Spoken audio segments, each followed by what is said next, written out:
The chair now calls Kayla Dulce, representing herself, and she is against this bill.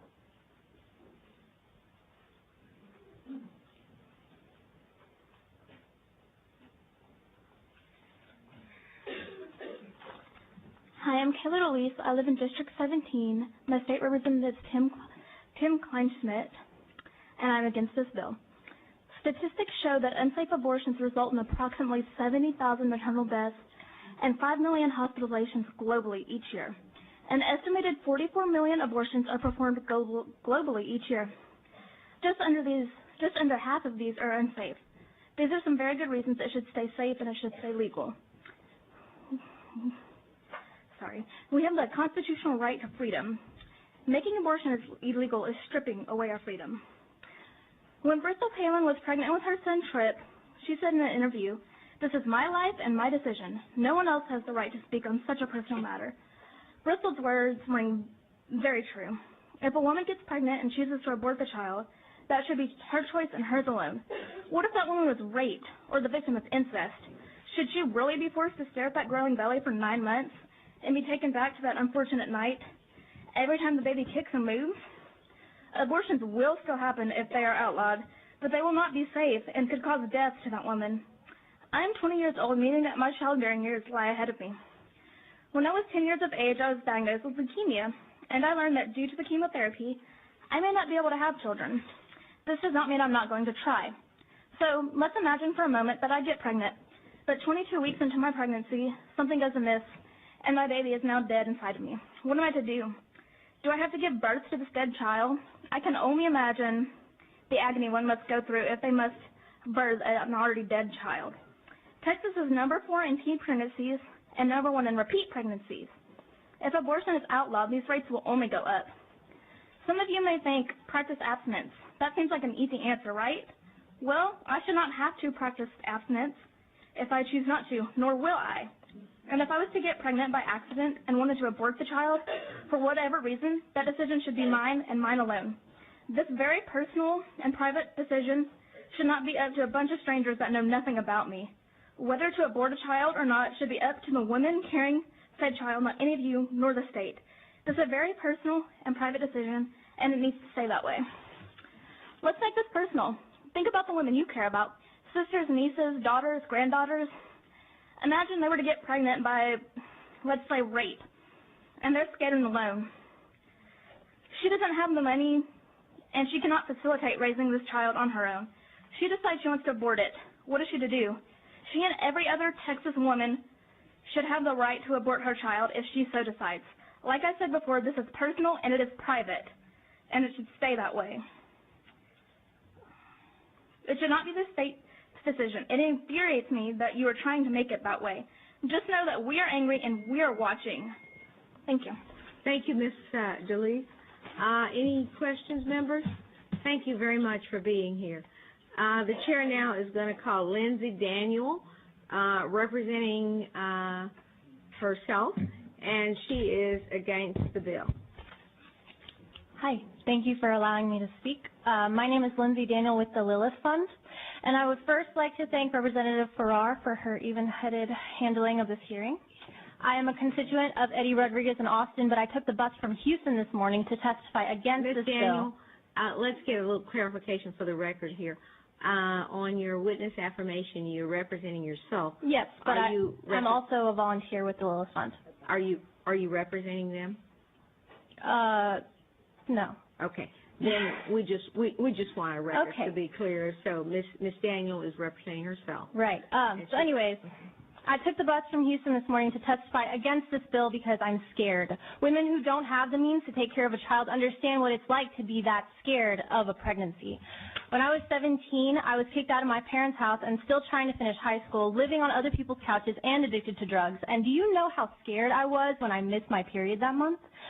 When I thought about the kind of environment my child would be raised in, I knew that abortion would be the only way out. And so for a couple of weeks, I kept taking test after test just to be sure. And the test was negative. I finished school, graduated valedictorian, in fact, quit drugs, and now I've got a 3.967 here at UT Austin. And I'm enormously looking forward to being a mother. But how else could this story have ended? Women without a choice don't stand a chance. No, these bills will not make abortion illegal. They just make it a privilege for the rich instead of a right that all women should have. As a volunteer with the Lilith Fund, I hear stories all the time that sound like what mine almost became. Abortion provides these women a way to change the course of their lives if they can afford it. This bill makes that harder. I'm not pro-abortion, I'm pro-family. I want everyone to be able to have children in a loving environment, and I want them to be fed, have comprehensive health care, and have access to education. And the mothers, too. At least until having kids becomes free, abortion will be necessary. As a governing body, especially, you want easy abortion access everywhere for everyone because you know kids are not free. You don't want to have to pay the billions of dollars these bills will end up costing you in social services. Trust women to make the decisions they need. Don't make it for them. If the only good government is less government, as I've heard many times coming out of this legislature, then keep these rules and regulations out of my uterus. Like the representative earlier today said, this Big Brother bill is all about regulating inside of me. Places like the Lilith Fund who pay for women who can't afford their abortion should not exist, but they do because that's the reality, and that's why we need to have this choice available for all women who need it. Thank you. Thank you very much for your testimony. Members, any questions? The chair calls Kathleen Cody, testifying for herself, and she is against the bill. Ms. Cody, if you'll state your name and your position. Okay. My name is Kathleen Cody, and I'm speaking for myself, and I'm against House Bill 60.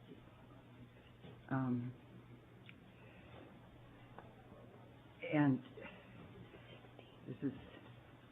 it is personal for me today. I'm here, and I don't think I've ever publicly spoken out before, so it's a big deal for me. Like the gentleman that was just ahead of me, I also was at medical school in San Antonio, pre Roe v. Wade, and directly experienced so much in such a short amount of time, with children having children, with women who had already more children than they could care for, having another one, with pressures on families, and it was caring about those people. For me, it was the caring about the suffering they were going through. And I ended up in psychiatry after graduation, and actually stayed at the medical school for close on and off for most of the next 15, 20 years, and teaching primarily in family practice, OB-GYN, and peds, and also doing work with the child abuse units and seeing the effects of children who were brought into situations that were so dysfunctional that they were marked for the rest of their lives, feeling so helpless very soon about being able to do anything about it. And I think that when Roe v. Wade became law, there was a sense that women, which I didn't grow up with, women had a chance to make some decisions on their own. And I think this is what's hurting my heart so badly, to see what's happened over the last 30 years. And not only just for women, but for all of us. And the restrictions and the invasion, the way we are hurting people is hurting my heart. I know I'm powerless to do anything. I'm just here because my heart needs to speak out. That's why I'm here. Thank you, Ms.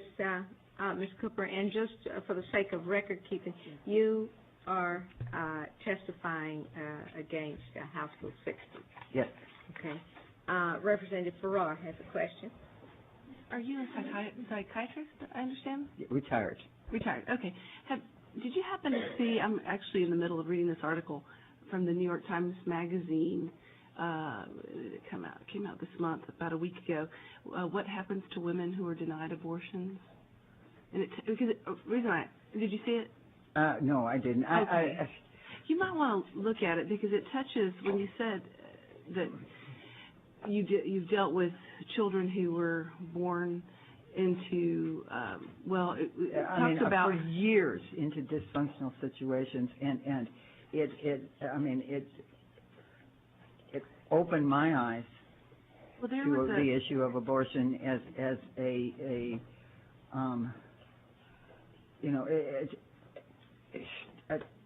very necessary and long-term option that was denied to women for so long, and it is never easy. It is never easy when women have to decide to have an abortion. That is somebody else's idea. It is never an easy decision. I think it talks about research that was done and it tracked children who were born to mothers who were denied abortions because they'd passed the time, and poverty and all kinds of things. Okay. And it basically talks about how they're born into handicapped situations. Sure they are. Sure they are. I've seen it. I've seen it for years and years and years, and trying to do something, with the aftermath, and it's like it's so long lasting, and it's so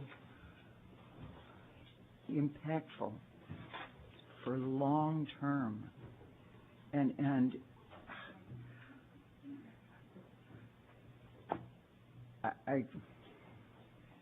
I in fact had to make my own personal decision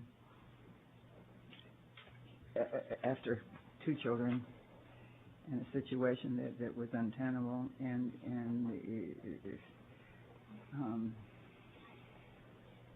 I had to decide to take care of the ones I was responsible for. And it was a very painful decision, but one that I had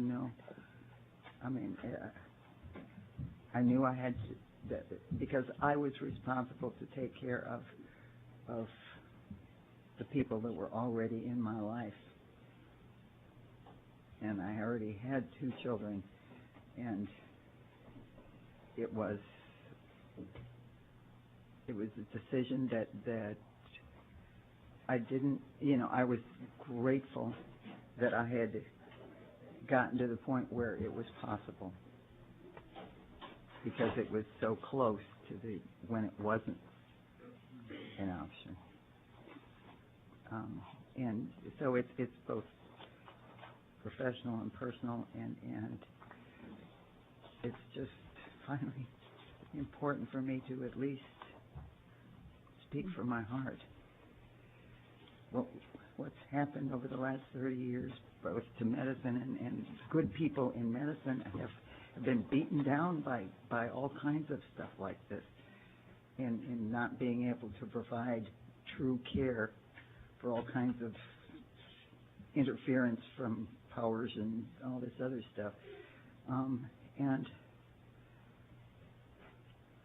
I guess it's just the pain in my heart that I just have to say it.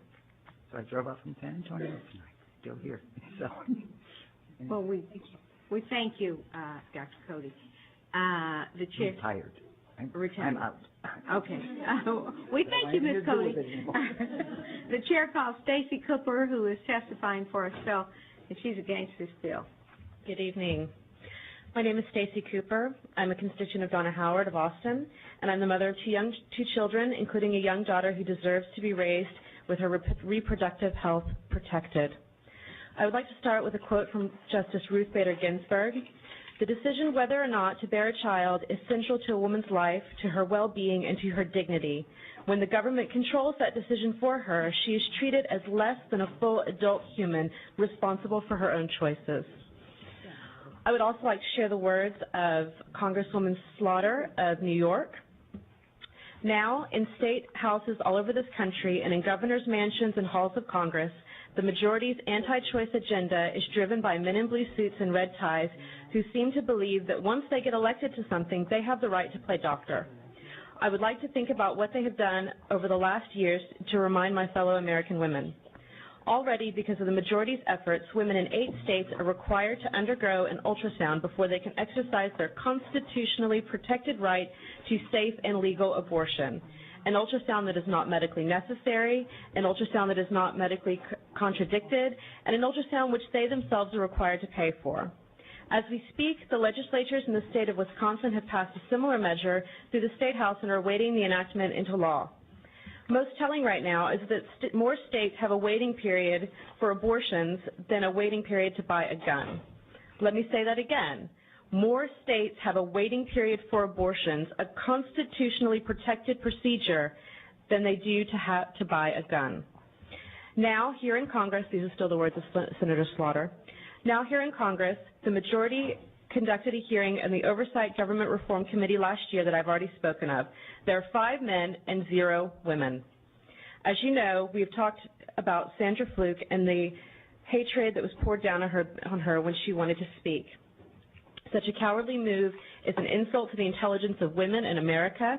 You are supposed to believe that this was done well and properly. No amount of window dressing is going to change the fact that you are severely restricting a woman's right to choose with today's bill. I don't think anyone makes any bones about that. The majority has argued that the legislature is in response to new science. Even if there was and even if there has ever been a House of Representatives that cared for a whit of science, I can't imagine they would even come close to this one. When a fetus feels pain is a new idea. As Mr. Nadler has previously made clear, their so-called new findings are nothing more than marginal views that fly in the face of established science. In fact, one of the experts upon which the majority relies has testified that science for and against fetal pain is most uncertain. The fact of the matter is that today's legislation is unconstitutional and contains narrow and adequate exception for the life of women and victims of rape and incest. No man on any of those committees, no man on any of those panels is ever going to have to face the problem of rape and incest. How strange is it that they know the precise answer? Yes. Wrap up. All right. Thank you for your time. Thank you.